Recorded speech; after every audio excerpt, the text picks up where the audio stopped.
दोस्तों, लोकसभा चुनाव में भारतीय जनता पार्टी को उत्तर प्रदेश में महज 33 सीटों पर जीत मिली। अगर गठबंधन की सीटों को जोड़ दीजिए तो यह आंकड़ा 36 हो जाता है, लेकिन यानी पिछली बार से बहुत कम हो गया है यह आंकड़ा।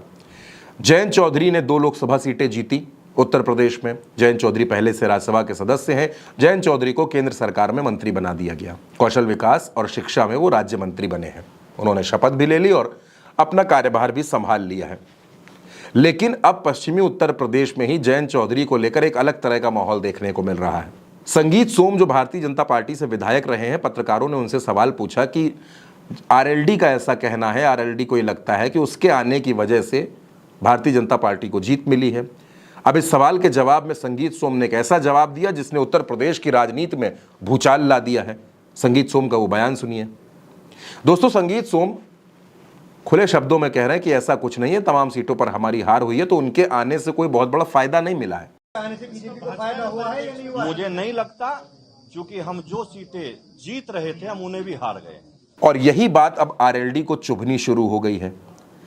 अभी जयंत चौधरी ने मंत्री बने हैं, 2 दिन नहीं बीते हैं, लेकिन इस तरह की खटपट की खबरें आने लगी।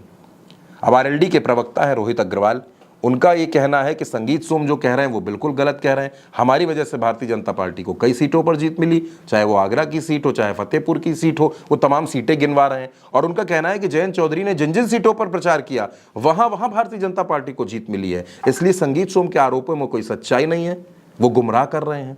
राष्ट्रीय लोकदल और भारतीय जनता पार्टी का गठबंधन उत्तर प्रदेश में जैसे ही हुआ वैसे ही भारतीय जनता पार्टी पूरी तरीके से सुरक्षित हो गई थी पश्चिम उत्तर प्रदेश में, खास तौर से क्योंकि राष्ट्रीय लोकदल का प्रभाव पूरे उत्तर प्रदेश में है, राजस्थान में है, हरियाणा में है, परंतु पश्चिम उत्तर प्रदेश में खासा मजबूती रखता है राष्ट्रीय लोकदल। और वहां पे एकमात्र विपक्ष भाजपा का था, वो राष्ट्रीय लोकदल था। और जब पक्ष विपक्ष एक साथ आ गए तो वो मजबूती होना स्वाभाविक था। माननीय जयंत चौधरी जी ने जिस जिस सीट पे कदम रखा वो सारी सीटें एनडीए गठबंधन जीत गया। जैसे कि कुछ सीटों के मैं नाम ले दूं, बागपत, बिजनौर, मेरठ, अमरोहा, बुलंदशहर, गाजियाबाद, नोएडा, अलीगढ़, हाथरस, मथुरा, फतेहपुर सीकरी, आगरा, अलवर, बीकानेर, फरीदाबाद, जिस भी सीट पे माननीय जयंत चौधरी जी ने प्रचार किया उस सीट के ऊपर एनडीए गठबंधन जीत के आया।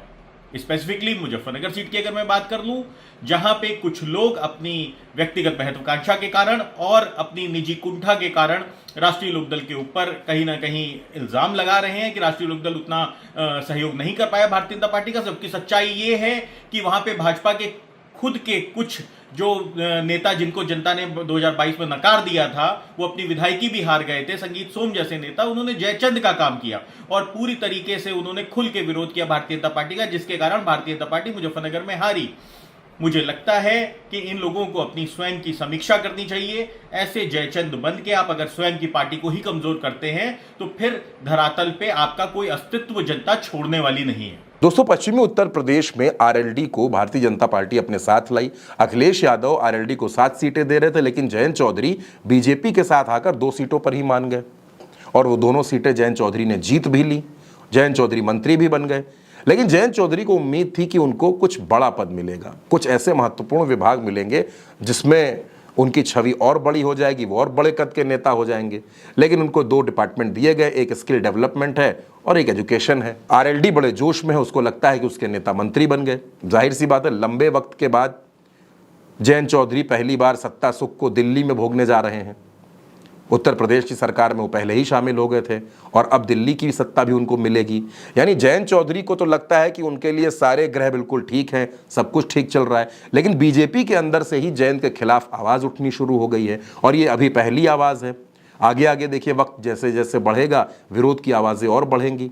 यानी बीजेपी भले ही ये दावे कर रही हो कि उसने सरकार बना ली है, सारे गठबंधन के सहयोगी उसके साथ है, लेकिन जिस तरह से पूरे देश में मंत्रिमंडल विस्तार ये जो हुआ, ये जो विभाग बटे, इसके बाद जिस तरह से विरोध के सुर उठ रहे हैं उत्तर प्रदेश से लेकर बिहार तक, बिहार से लेकर महाराष्ट्र तक, ये बताता है कि भारतीय जनता पार्टी के लिए, नरेंद्र मोदी के लिए अगले 5 साल सरकार चलाना बेहद चुनौतीपूर्ण है, क्योंकि ऐसी स्थितियां बार बार सामने आएंगी। जिस तरह उत्तर प्रदेश में भारतीय जनता पार्टी और आरएलडी के बीच तनातनी आनी शुरू हो गई है।